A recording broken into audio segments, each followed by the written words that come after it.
సీతమ్మకు చెవిలోన చల్లగా చెప్పవా, మిథిలా కుమారికి మెల్లగా చెప్పవా, మనవాడే వీడని మనసున్నవాడని,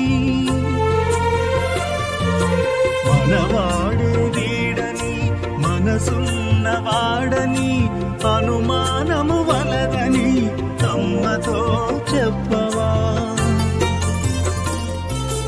అనుమానము వలదని అమ్మతో చెప్పవా. ఒక్క మాట చెప్పవా, ఒక్క మాట చెప్పవా, మృదు మంజుల భాషన నీ వాడను నేనని నీలమేఘ శ్యామ. ఒక్క మాట చెప్పవా, ఒక్క మాట చెప్పవా.